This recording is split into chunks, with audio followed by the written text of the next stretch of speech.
Pre qualify करना है तो अभी जो 4-5 महीना बचा हुआ है उसमें आपको आइडेंटिफाई करना होगा किस टॉपिक से क्वेश्चन बन रहा है। ऐसे टॉपिक हैं ज्योग्राफी में जहां से क्वेश्चन बनता ही बनता है, जैसे रिवर सिस्टम, सॉइल हो गया, वेजिटेशन हो गया। हमारा इंडिया में जो रिवर सिस्टम है उसमें से 80 से 90% जो क्वेश्चन पूछे जा रहे हैं ना, वो कहां से पूछे जा रहे हैं सर? साउथ की रिवर से। हम पीवाईक्यू को एनालिसिस करेंगे तो हमें पढ़ना है माउंटेन, इंडिया की माउंटेन्स, इंडिया की हिल्स। ठीक है, कौन सी हिल्स कहां पे है वो तो पढ़ना है, लेकिन सर उनकी कौन सी हाईएस्ट पीक है वो भी हमको पढ़ना है। यहाँ पे मेडिटेरियन क्लाइमेट, बहुत बार क्वेश्चन पूछा है मेडिटेरियन क्लाइमेट के ऊपर। हेलो एवरीवन, आज हम लोग डिस्कस करने वाले हैं पीवाईक्यू एनालिसिस के ऊपर। आपने देख लिया होगा थंबनेल में, यहाँ पे भी आप बोर्ड में लिखा होगा आपको, पीवाईक्यू एनालिसिस का असली गेम क्या है। सब लोग बोलते हैं पीवाईक्यू बहुत इंपॉर्टेंट है, पीवाईक्यू कर लोगे तो आपका प्री निकलने के चांसेस बहुत ज्यादा बढ़ जाते हैं। ठीक है, और बट हमें यह पता नहीं रहता कि पीवाईक्यू का यूज कैसे करना है, पीवाईक्यू का एनालिसिस कैसे करना है। जब आप अच्छे से पीवाईक्यू का एनालिसिस करते हो तो वहां से आपको आइडिया लगता है कि कौन से ऐसे टॉपिक हैं जो रिपीट हो रहे हैं, कौन से ऐसे टॉपिक है जहां से क्वेश्चन अब बहुत कम हो गया है। वो कैसे पता चलता है? पता चलता है आपको जब आप पूरा पीवाईक्यू का गेम समझ जाओगे, पूरा एनालिसिस करोगे। इस वीडियो में हम लोग पूरा एनालिसिस करने वाले हैं। छोटी सी वीडियो रहेगी 5-10 मिनट की, लेकिन यहां पे मैं आपको पीवाईक्यू का इंपॉर्टेंस के साथ साथ पूरा एक 360 व्यू दूंगा कि कैसे यूज करना है, कैसे क्वेश्चन रिपीट होता है। इवन ध्यान रखिएगा, same to same question repeat होता है आपके एग्जाम में। हम लोग क्या करते हैं ना, हम लोग पीवाईक्यू पढ़ते हैं और उसके बाद भूल जाते हैं, या हमने पीवाईक्यू पढ़ा, उसका आंसर रट लिया और हमें लगता है कि नहीं हमने पिछले 10 साल के पीवाईक्यू को कर लिया। नहीं, पीवाईक्यू का पूरा एनालिसिस करना होगा आपको, 360 व्यू एनालिसिस करना होगा। पीवाईक्यू भी पढ़ने होंगे, उसके ऑप्शन भी देखने होंगे, और जो अपनी पढ़ाई है, अब देखो 6 दिसंबर को आपका प्री है, प्री क्वालिफाई करना है तो अभी जो 4-5 महीना बचा हुआ है उसमें आपको आइडेंटिफाई करना होगा किस टॉपिक से क्वेश्चन बन रहा है। जैसे अगर मैं ज्योग्राफी की बात करूं,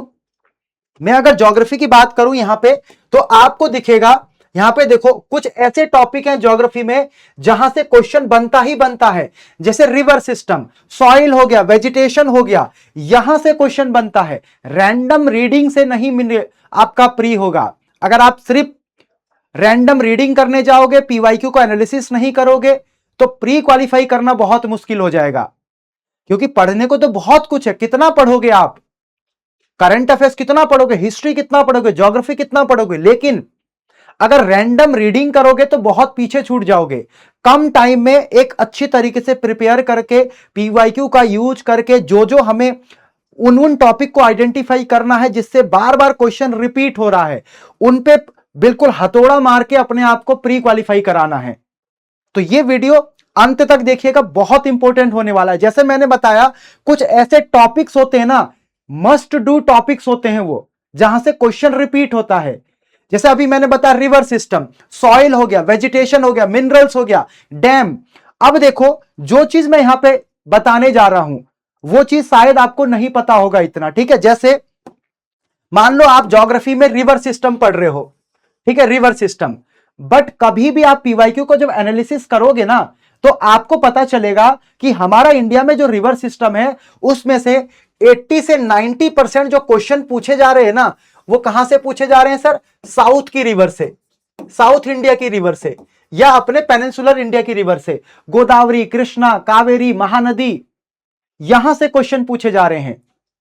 कभी कभार यमुना से पूछ ले जाते हैं, ब्रह्मपुत्र से पूछ ले जाते हैं, लेकिन मेजॉरिटी जो क्वेश्चन बनते हैं साउथ की रिवर से ही बनते हैं। और उसमें भी कहां से ओरिजिन होता है उनका, और ट्रिब्यूटरी कौन सी है उसकी। तो जब भी अब आप पढ़ोगे तो आपका माइंड उसी तरह से काम करना चाहिए कि 80-90% मेरे क्वेश्चन साउथ की रिवर से बन रहे हैं, तो मैं उन्हीं पे ज्यादा फोकस करूंगा, रादर देन इंडस, है ना, rather than Ganga, rather than Brahmaputra, Narmada, Tapti. या देखो क्वेश्चन एक और तरीके से बनाता है, कौन सी रिवर आपकी वेस्ट फ्लोइंग है, और वहां पे बिल्कुल छोटे छोटे रिवर दे देगा। नर्मदा तापी का टाइम गया, अब नर्मदा तापी नहीं पूछेगा, अब वो पूछेगा पेन्नार जाती है, आपका पलार जाती है, या फिर पेरियार जाती है। तीनों पी से स्टार्ट होते हैं। अगर आपको नहीं पता आप कंफ्यूज हो जाओगे। भरत पूजा जाती कि नहीं जाती? मांडवी, जुआरी, शरावती, ये छोटी छोटी रिवर के नाम अब आपको पता करने पड़ेंगे। ये ट्रेंड है, वही मैं बता रहा हूं। रैंडम गैसिंग से, रैंडम रीडिंग से तैयारी नहीं होगी प्री की। आपको पीवाईक्यू थीम को ध्यान में रख के पढ़ना पड़ेगा, तभी तो आपको पता चलेगा ना कि कैसे कैसे टॉपिक से क्वेश्चन बन रहे हैं। मैं आपको यहां पे कुछ एग्जांपल दिखाता हूं टॉपिक्स के, पीवाईक्यू के कुछ एग्जांपल दिखाता हूं। जैसे आपका देखो ये क्वेश्चन है, ठीक है, एक ये क्वेश्चन है आपका अभी रिसेंटली पूछा गया था, और ये क्वेश्चन है, ये भी अभी देखो 2021 में पूछा गया है। आई थिंक ये 2025 का क्वेश्चन है। आपको generally same to same question दिख रहा होगा, सेम टू सेम, लेकिन यहां से मेरे को ना एक आइडिया लगता है कि सर जब हम पीवाईक्यू को एनालिसिस करेंगे तो हमें पढ़ना है माउंटेन, इंडिया की माउंटेन्स, इंडिया की हिल्स, ठीक है, कौन सी हिल्स कहां पे है वो तो पढ़ना है, लेकिन सर उनकी कौन सी हाईएस्ट पीक है वो भी हमको पढ़ना है। अरावली की हाईएस्ट पीक कौन सी है, विंध्यन की हाईएस्ट पीक कौन सी है, वेस्टर्न घाट की कौन सी है, ईस्टर्न घाट की कौन सी है, आपका सतपुड़ा की कौन सी है, और जो हमारा नागालैंड है उसकी कौन सी है। एटलीस्ट जो बड़े बड़े माउंटेन है, माउंटेन रेंजेस हैं, हिल्स हैं, उनकी तो आपको पता होना चाहिए ना। ये क्या बताता है? ये एनालिसिस बताता है। माउंटेन पढ़ने जाओगे पूरा तो पढ़ते ही रहोगे, कभी खत्म नहीं होंगे, चाहे वर्ल्ड की बात करूं चाहे मैं इंडिया की बात करूं। इसीलिए टॉपिक को आइडेंटिफाई करना बहुत जरूरी, रैंडम रीडिंग नहीं करनी है। पीवाईक्यू को बेस बनाना है, उसके अकॉर्डिंग अपने टॉपिक चूज करने हैं और उसी के अकॉर्डिंग अपनी पढ़ाई को आगे बढ़ाना है, ठीक है। यहां पे एक दो क्वेश्चन और दिखाता हूं मैं आपको। यहां देखो, ये आपका क्वेश्चन है किसका? हिस्ट्री का। हिस्ट्री में भी देखो ये क्वेश्चन पूछा गया है कि अलाउद्दीन खिलजी का जो क्रोनोलॉजिकल ऑर्डर था, जो इसने वॉर लड़े थे या जीता था जिसको, कौन कौन से, रणथंबोर, जैसलमेर, वारंगल, चित्तूर, सेम क्वेश्चन यहां पे पूछा गया है देखो 2022 में, और सेम क्वेश्चन 2025 में पूछा गया है। तो एक चीज ध्यान रखना बच्चा, एक चीज ध्यान रखना, ये आपको कमीशन आपको कहां पे उलझाता है बताऊं? कमीशन आपको वहां पे उलझाता है जहां पे स्कोप बहुत कम होता है रटने का, जहां पे कंसेप्चुअल क्लैरिटी बहुत कम होती है, सिर्फ आपको रटना पड़ता है, सिर्फ आपको याद करना पड़ता है, वहां से क्वेश्चन बनता है। जैसे जो हमारे मराठाज हैं, ठीक है, मराठा के जो रूलर थे पेशवा, उनके बारे में पूछ लेगा, बताओ कौन पहले आया। मान लो लेटर मुगल शासक जो है उनके बारे में पूछ लेगा। जैसे हमारा आपका ये हो गया प्रेसिडेंट, ठीक है, प्रेसिडेंट हो गए, हमारे गवर्नर हो गए, उनके आर्टिकल पूछेगा। गवर्नर का अपॉइंटमेंट किस आर्टिकल से होता है, उनको शपथ किस आर्टिकल से दिलाई जाती है, इस टाइप से क्रोनोलॉजिकल ऑर्डर में। तो जहां पे भी इसको बहुत कम है ना, वहीं से क्वेश्चन बना रहा है आपको कंफ्यूज करने के लिए। तो अब वो टाइम गया कि आपने रटा पीवाईक्यू जाके एग्जीक्यूट कर दिया, डायरेक्टली क्वेश्चन भी नहीं पूछ रहा, अब वो आपको फंसा रहा है छोटे छोटे पॉइंट्स में। तो छोटे छोटे पॉइंट्स में जब आपको फंसा रहा है तो आपको फिर उसी तरह से पढ़ाई करनी पड़ेगी, और आपको 360 व्यू का, आपको पीवाईक्यू का एनालिसिस करना पड़ेगा। कोई भी टॉपिक ले लो आप, अगर वहां पे माइनर डिटेल है, जहां पे आपको याद ही नहीं हो रही चीजें, वहीं से क्वेश्चन बना रहा है ज्यादा, ठीक है। जैसे मेरे पास यहां पे एक पीडीएफ है, ये देखो ज्योग्राफी का पीवाईक्यू है, हमने पूरा एनालिसिस किया ज्योग्राफी का। जैसे यहां पे मेडिटेरियन क्लाइमेट, बहुत बार क्वेश्चन पूछा है मेडिटेरियन क्लाइमेट के ऊपर, बहुत बार।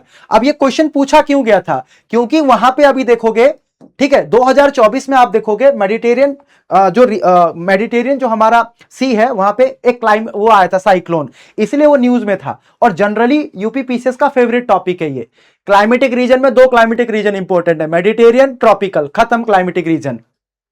जो स्ट्रेटोस्फेयर हम लोग ये पढ़ते हैं ना, एटमॉस्फेयर में 3 लेयर्स इंपॉर्टेंट है, ट्रोपोस्फेयर, स्ट्रेटोस्फेयर और आपका मेसोस्फेयर। थर्मोस्फेयर नहीं पूछेगा, बहुत रेयर पूछता है, वरना यह पूछेगा ओजोन लेयर कहां पे मिलती है, ओजोन लेयर हमें किस रेस से बचाती है, बस। या ट्रोपोस्फेयर में ऊपर जाने पर टेम्परेचर कम होता है, बढ़ता है। यह आपको पीवाईक्यू के थ्रू पता चलेगा, वरना तो आप पढ़ते रहोगे फिर चीजें समझ में ही नहीं आएंगी, ठीक है। तो ध्यान रखिएगा। और जितनी भी चीजें मैंने अभी आपको बताई है ना, ये सारी चीजें हम लोग अपना जो हमारा प्रीलिम्स का क्रैश कोर्स चल रहा है, आपका आक्रोश और ऊर्जा 2026 के लिए, उसमें हम लोग इसी तरह से पढ़ा रहे हैं आप लोगों को, इसी तरह से टेस्ट करवा रहे हैं आप लोगों को, ताकि आप लोग रेडी रहें, क्योंकि अनप्रिडिक्टेबल हो गया है प्री। प्री के क्वेश्चन कैसे आएंगे नहीं पता, लेकिन हम पीवाईक्यू को एनालिसिस करके उसके अकॉर्डिंग पढ़ेंगे हम लोग, ताकि हम लोग अच्छे से टैकल कर सके प्री को। ठीक है, तो हमारे दो बैच हैं, एक आक्रोश है, एक ऊर्जा है। ऊर्जा हिंदी मीडियम का है, आक्रोश इंग्लिश मीडियम का है। जो भी बच्चे स्पेसिफिकली टारगेट करना चाहते हैं 6 दिसंबर के एग्जाम को, तो ये बैच ले सकते हैं। ठीक है, चलिए मैं मिलता हूं आगे आपको किसी और नए वीडियो में, तब तक ध्यान रखिए। Thank you.